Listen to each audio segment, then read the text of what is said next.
esteja com a gloriosa paz do Senhor. Graças a Deus por mais um dia, né, em sua presença. E nós sabemos, irmãos, que a cada dia que nós amanhecemos, o Senhor tem dado a mim e a você o dom da vida. E porque o Senhor tem dado o dom da vida a mim e a você, nós já temos muito que agradecer ao Senhor pelos benefícios que Ele tem feito em nosso viver. Abra sua Bíblia no Evangelho de Jesus Cristo, segundo escreveu Lucas, no capítulo 5. Glória a Deus, uma palavra muito conhecida da igreja, que vai falar sobre a epígrafe do texto. Fala sobre a pesca maravilhosa, os primeiros discípulos, né? E o versículo 1 diz: aconteceu que Jesus estava junto ao lago de Genezaré, e a multidão o apertava para ouvir a palavra de Deus. Então ele viu 2 barcos junto à praia do lago. Os pescadores tinham desembarcado e estavam lavando as redes. Entrando num dos barcos, que era o de Simão, Jesus pediu que o afastasse um pouco da praia. E assentando-se do barco, ensinava as multidões. Quando acabou de falar, Jesus disse a Simão: leve o barco para o lugar mais fundo do lago, e então lance as redes de vocês para pescar. Em resposta, Simão disse: mestre, havendo trabalhado toda a noite, nada apanhamos, mas sob esta sua palavra lançarei as redes. Fazendo isso, apanharam grande quantidade de peixes, e as redes deles começaram a se romper, para que fossem ajudá-los, e foram, e encheram ambos os barcos, a ponto de quase afundarem. Vendo isto, Simão Pedro prostrou-se aos pés de Jesus, dizendo: Senhor, afasta-se de mim, porque sou pecador. Amém? Glória a Deus. Um texto bastante conhecido, irmãos, que fala sobre a pesca maravilhosa, e o versículo 1 vai dizer que Jesus estava em Genezaré, né? E a multidão apertava para ouvir a palavra. Glória a Deus. Que é algo, irmãos, que o Senhor Jesus, Ele fez questão que ficasse bem manifesto em seu ministério, porque o ministério de Jesus era o ministério da palavra e o ministério de poder. Glória a Deus. Então estava Jesus onde Jesus estava, tinha palavra e tinha poder. Tinha milagres, tinha cura, tinha prodígios, tinha maravilha, mas ele fazia questão de ter palavra. E esse texto é tão maravilhoso que nele nós encontramos a multidão e o apertava para ouvir a palavra. Irmãos, nós estamos na dispensação da graça de Deus. A dispensação da graça, a palavra dispensação, ela quer dizer distribuir, ela quer dizer repartir, ela quer dizer que você vai compartilhar. E nós estamos na dispensação da graça, que foi instituída pelo próprio Jesus. O que é a dispensação, então, irmãos? É o modo em que Deus fala com o seu povo. Lá em Hebreus 1, você vai encontrar ele dizendo: olhe, aos pais falou nosso Deus através dos profetas. Nos últimos dias, o Senhor está falando conosco através do seu Filho. Quantos aqui aceitaram a Cristo como Salvador? Receba nesta tarde esse entendimento. Jesus conta com você para pregar a palavra dele aonde você chegar. Dispensação da graça de Deus. Essa dispensação da graça, irmãos, ela diz que eu e você pode agora participar das coisas juntamente com Deus. Lá em Evangelho de João, no 3,17, ele vai dizer que a lei veio por meio de Moisés, mas a graça veio por meio de Jesus. É o modo em que Deus está falando com o povo. Deixa eu dizer alguma coisa aqui para os irmãos, porque esta é uma palavra que Jesus falou comigo ontem e eu quero compartilhar nesta tarde com a igreja dele. A cada tempo da vida do povo de Deus, Deus fala com o seu povo de um modo diferente. O modo como Deus falou com Adão foi de um jeito. Ele se encontrava com Adão todo dia e dizia: meu filho, não coma da árvore do conhecimento do bem e do mal, e ponto. Era só isso. Porque o entendimento de Adão não iria alcançar mais do que isto. Mas eles comeram, eles pecaram. E por causa do pecado veio o quê? O dilúvio. Deus constitui Noé, chama Noé, diz a ele: chegue para cá, meu filho, que eu vou, através da sua vida, fazer uma nova nação. Vem o dilúvio, acaba com tudo. E depois, quando as águas se secam, sai Noé dali. E você vê no capítulo 9 de Gênesis, Deus agora falando com Noé. E ali você pode compreender que Deus dá a ele ordenanças maiores que deu a Adão. Aí o que é que Deus estava dizendo ali? Agora chegou o governo humano. Porque agora vocês vão precisar fazer alguma coisa. Agora essa dispensação ela aumentou. Deus foi falando com o homem através da consciência. E assim vai, irmão, porque a revelação de Deus, ela é progressiva. Quando Jesus estava com os discípulos, ele disse no Evangelho de João, nós estudamos o trimestre passado, ele disse: eu não posso falar para vocês mais do que isso, porque vocês não vão aguentar. Porque, irmãos, é progressivo. Deus vai preparando a mente. Deus vai preparando o coração. Mas nesta tarde eu quero dizer que você é a igreja que Deus conta para derramar sobre a sua vida a graça e através de você a palavra de Deus. Ela ser disseminada, irmãos, aonde eu e você chegar. Sinta-se privilegiado por Deus nesta geração. Aí a nossa mãe disse nesta tarde, neste dia, já agora à tarde, que eu cheguei já agora à tarde, eu vi ela falando que ama o Senhor, porque o Senhor ama a nossa geração. Deus conta com você. Mas a multidão apertava para o ouvir. E eu quero dizer nesta tarde, meu querido, que tenha prazer na palavra de Deus. Tenha prazer em ler. Tenha prazer de chegar aqui para ouvir. Tem alguém que porque prega só quer vir se pregar. Não. Mesmo que você tenha o ministério de pregar, venha para ouvir. Não importa se você vai ter oportunidade ou não. Você vem para cá para sair cheio da graça e do conhecimento. Deus conta com você. Porque muitas vezes Deus não vai trazer para você multidões. Vai trazer, irmã Vaninha, uma pessoa valiosa, preciosa. E Deus quer usar você. Mas a multidão apertava. Então ele viu 2 barcos junto à praia do lago. Os pescadores tinham descido do barco, desembarcado, e estavam o quê? Lavando as redes. Por quê? Porque para aqueles pescadores o trabalho acabou. Deixa eu dizer uma coisa para você nesta tarde. O seu trabalho não acabou. Talvez você tenha dito a Jesus esses dias: Pai, eu não vou fazer mais nada.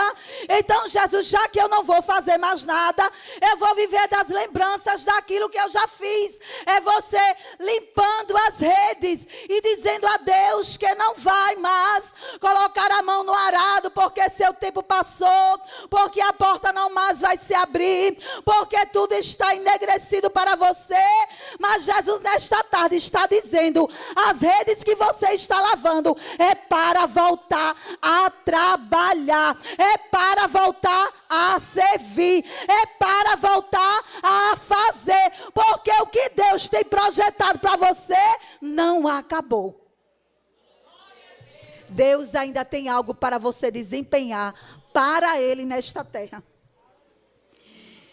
Entrando num dos barcos, que era o de Simão, Jesus pediu que o afastasse um pouco da praia e, assentando-se no barco, ensinava as multidões. Eu quero dizer nesta tarde algo que eu creio que a maioria dos irmãos já sabe, né, irmãos? Quando você vê assim um barquinho na Bíblia falando barquinho, é a sua vida, viu? É a minha vida. E Jesus está no seu barquinho. Sabe quando é que Jesus vai sair do seu barquinho? Nunca. Até que ele volte, Jesus não vai sair do seu barquinho. Mas o pedido que Jesus fez aos pescadores, ao Pedro especificamente, naquela tarde, ele vai fazer para você nesta tarde. Jesus disse a ele: eu vou entrar no barco e eu preciso que você, escute isso aqui, igreja, eu preciso que você afaste o barco da terra. Afaste o seu barquinho da terra. Pare de olhar o problema. Pare de olhar a afronta.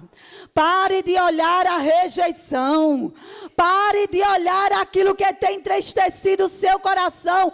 Jesus está no seu barco e você precisa agora estar espiritualmente, ligado e alinhado com Ele espiritualmente, porque Ele está no teu barco e esse barco não quebra, não fura, não afunda e você vai sobrevivendo a cada dia, porque Ele está cuidando. Ele está cuidando de tudo. Afaste-se da terra. Ô, irmã Sueli, como eu faço para me afastar da terra? Mergulha na oração. Olha, irmãos, a tarefa do crente é a mesma. Mergulha na palavra. Mergulha no jejum. Cada dia que você ocupa a sua mente, seu coração, a sua alma, coração, palavra e jejum, você vai se afastando da terra. Ô, irmão, se afastar da terra é tão bom. Porque aquilo que alguém vem achando que vai fazer e que vai parecer, ao contrário, você olha, vê o trabalhar de Deus, vê o livramento de Deus, vê a mão de Deus aonde outra pessoa não consegue enxergar. Por quê? Porque está afastado da terra. Jesus nos chamou, irmão, para sermos crentes espirituais. Ser crentes adoradores. Como já foi dito esta tarde pela nossa irmã, crentes que amam ao Senhor, crentes que estão preocupados com os mandamentos de Deus, com aquilo que Deus te entregou para você ser na presença dEle. E através de você a luz de Cristo vai brilhar para outros, porque Deus te chamou neste tempo da graça para tu seres o atalaia dEle nos dias atuais. Jesus pediu que afastasse da terra e ele passou a pregar. Quando ele termina, quando ele acaba de falar, ele diz: leve o barco para o lugar mais fundo e então lance as redes de vocês lá. Em resposta, Simão Pedro disse que ele já viu a noite toda trabalhado para pescar. Olha, irmãos, aqui fala, quando os pescadores passam a noite toda ali pescando, tentando, achar alguma coisa, é para que a vida deles sejam mantidas. Porque a nossa vida é assim, irmãos, a gente come, a gente gasta água, gasta... E aqueles homens estavam trabalhando para manter a sua vida, mas naquela noite não teve nada para eles. Mas o Senhor disse: olhe, porque você se afastou da terra, porque você deixou eu entrar no seu barco, volte e vá lá para o canto mais fundo que tiver do lago e pode lançar as redes, porque chegou a hora que eu vou abençoar a tua vida. Qual é a preocupação que você chegou aqui nesta tarde? É preocupação financeira? Jesus está lhe dizendo: eu vou suprir a tua necessidade financeira. É na saúde? Ele está dizendo: eu vou suprir a tua necessidade na saúde. É onde? É no teu emocional, é no teu espiritual. O Senhor está dizendo: eu vou suprir a tua necessidade no espiritual e no material, porque eu estou no controle do teu barco. Ô, irmãos, coisa boa é confiar em Deus. Confie no Senhor. Ó, irmãos, Deus faz milagres, prodígios e maravilhas na vida de crente. Eu só não entendo porque é que o povo agradece tão pouco. Porque Deus, Ele faz milagres e maravilhas constantemente. Eu quero lhe desafiar nesta tarde de você não ficar calado. Mas quando Deus operar aquele milagre, no que é pequeno e no que é grande, venha para cá agradecer. Porque a fé de quem ouve, cresce. A fé daqueles irmãos que escutam o milagre que Deus fez na tua vida cresce. Porque o problema que Jesus fez você vencer, outra pessoa também está passando. Aí você vem agradecer e o coração de alguém enche de alegria e diz: Senhor, eu sei que chegará a minha vez. E quando eles jogam as lanças, irmãos, a Bíblia vai dizer que foi tanto peixe, tudo grande, tudo pesado, que eles não conseguiram tirar eles com a rede só. Eles precisaram de ajuda. Olha que coisa linda, irmãos.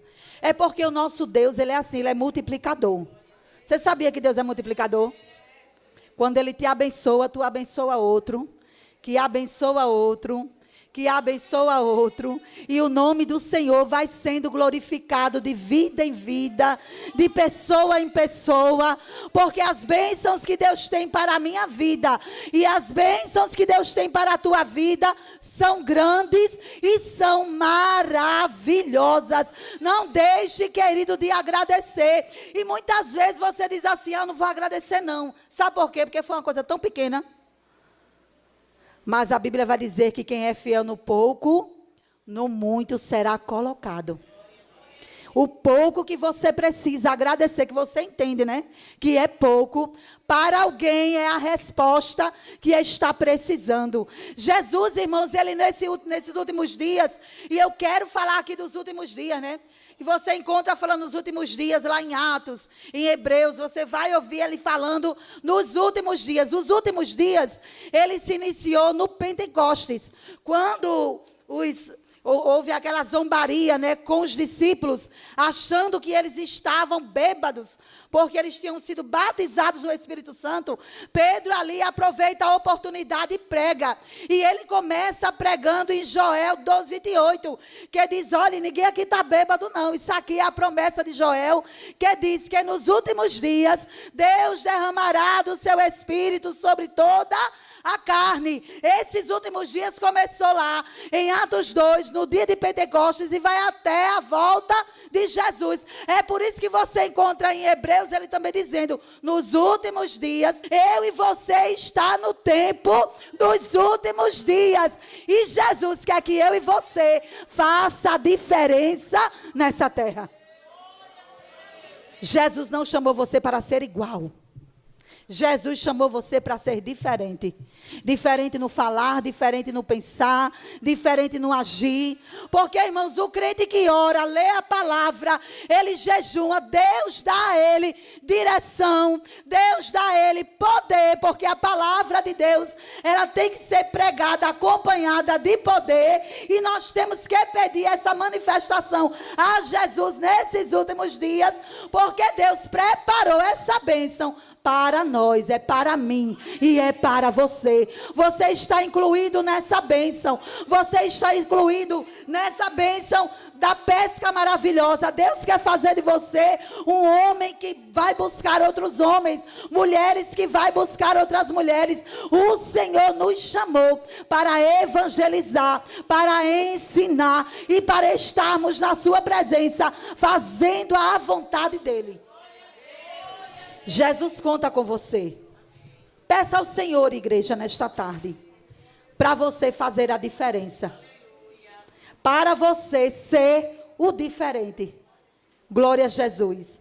Um dia desse eu vi alguém falando uma história sobre alguém, sabe, mas aqui naquela família dele lá tem uma ovelha negra. E isso era um ditado que a gente já ouviu muito, faz parte até dos nossos dias, ovelha negra da família. E um dia aquilo me chamou a atenção e eu digo, vou lá pesquisar o que é essa ovelha negra. Só, irmãos, que é o pelo não, como é que chama? A lã da ovelha preta é mais cara que a lã da ovelha branca. Então, quando você entender que alguém da sua família é ovelha negra, invista em oração, em jejum e na palavra, porque essa pessoa tem grande valor para Deus. Mas o que é que a gente faz com as nossas ovelhas? A gente quer pegar a ovelha negra da nossa família e esconder. Dizer não. Muitas vezes nem quer dizer que é um sobrinho, que é um marido, que é um amigo, que é alguém que está ali por perto. Não quer nem dizer por quê. Porque está com vergonha. Mas entenda nesta tarde que ovelha negra tem valor precioso para Deus. Não esconda a sua ovelha negra. Quando a gente chega no Evangelho de Jesus Cristo, segundo escreveu Mateus, no capítulo 1, você encontra a genealogia de Jesus, cheio de ovelha negra. Porque na genealogia de Jesus você encontra Raabe, é uma mulher que era prostituta e se converteu a Deus. Você encontra Tamar, uma mulher que foi injustiçada, mas enganou o sogro para ter filhos. Você está encontrando ali a Ruth, que era uma idólatra, e ela se converteu ao Senhor também através da sua sogra. Eu quero lhe dizer nesta tarde que a tua família não está perdida. Deus tem projeto nela. Deus tem projeto na vida do filho. Deus tem projeto na vida da filha. Deus tem projeto na vida do marido. Seja como Jesus, não tenha vergonha de dizer que é seu, porque o Senhor vai salvar ele, libertar, curar, batizar com o Espírito Santo e levar para o céu junto com você. E eu agradeço esta minha rica oportunidade em nome de Jesus.